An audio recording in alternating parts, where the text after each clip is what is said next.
আমার কষ্টের কথা কই না।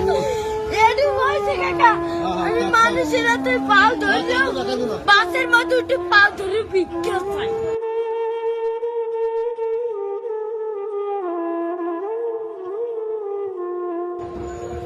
সবাই দেয়, ভিক্ষা দেয়, ভালো মতো দেয়। একজন আজকে একটা সুপার মার্কেটে খালি একটা মুরগি চাইছি দেখে। কেটা পারছে? একটা হুন্ডালে একটা সারে ভাই ওনাকে টাকা দিছে অনেক কষ্ট তোমার করে। এখন আছে কে? বলতে বাপ নাই, আছে ওই একটা মা। আমার মা আমাদের একটা মুরগি খাইতে চাইছে, একটা সারে চাল এই যে চাই লইছি মুরগি চাল।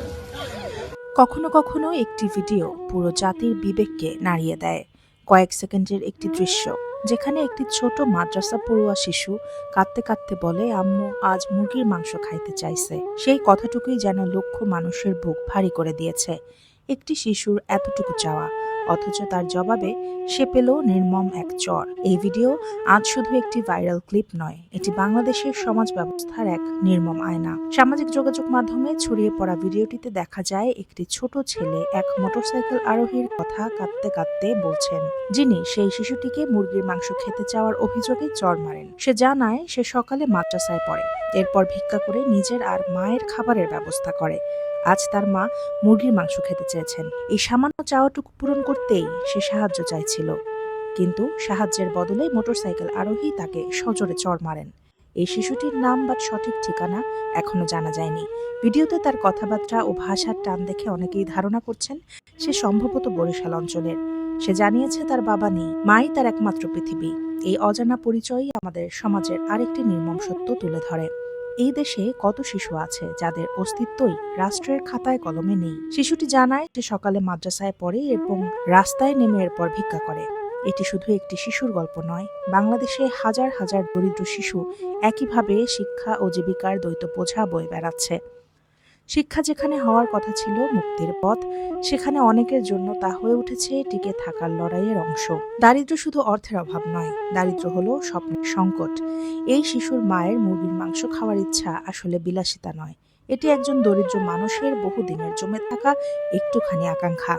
যখন একটি পরিবার বছরে একবারও ভালো খাবার খেতে পারে না, তখন বুঝতে হয় দারিদ্র্য কতটা গভীরে প্রথিত। প্রশ্ন উঠছে, একজন প্রাপ্তবয়স্ক মানুষ কেন এই শিশুটিকে মারবে? এর পেছনে রয়েছে আমাদের সমাজের সহিংস মানসিকতা, বিরক্তি, সহানুভূতির অভাব এবং দরিদ্র মানুষের প্রতি অবজ্ঞার সংস্কৃতি।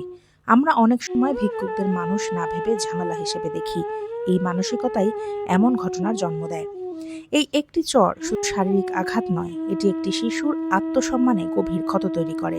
এমন অভিজ্ঞতা শিশুদের মধ্যে ভীতি, হীনমন্যতা, সমাজ বিমুখতা এবং কখনো কখনো অপরাধ প্রবণতা তৈরি করতে পারে। একটি জাতির ভবিষ্যৎ যখন এভাবে ভেঙে পড়ে, তখন এর দায় শুধু একজন মানুষের নয়, পুরো সমাজের। বাংলাদেশে লক্ষাধিক পথশিশু ও দরিদ্র শিশু রয়েছে যারা নিয়মিত ভিক্ষা, ছোটখাটো কাজ বা ঝুঁকিপূর্ণ শ্রমে জড়িত। অনেকেরই বাবা নেই, কারো মা অসুস্থ, কারো পরিবার ভেঙে গেছে। রাষ্ট্রীয় নিরাপত্তা ও সামাজিক সুরক্ষার অভাবে তারা পড়ে যায় এক নিষ্ঠুর বাস্তবতার মুখে। বাংলাদেশের সংবিধান ও শিশু আইন অনুযায়ী প্রতিটি শিশুর খাদ্য, শিক্ষা, নিরাপত্তা ও মর্যাদা পাওয়ার অধিকার রয়েছে, কিন্তু বাস্তবে এসব আইনের প্রয়োগ খুবই দুর্বল। এই শিশুটি যদি রাষ্ট্রীয় সুরক্ষা পেত, তাহলে তাকে রাস্তায় নেমে ভিক্ষে করতে হতো না। ভিডিওটি ভাইরাল হওয়ার পর সামাজিক যোগাযোগ মাধ্যমে অনেকেই ক্ষোভ, দুঃখ ও লজ্জা প্রকাশ করেছেন। কেউ কেউ শিশুটিকে খুঁজে বের করে সাহায্য করার আহ্বান জানিয়েছেন। এই ঘটনা আবারও মনে করিয়ে দিয়েছে, আমাদের উন্নয়ন শুধু বিল্ডিং আর সেতুতে সীমাবদ্ধ থাকলে হবে না।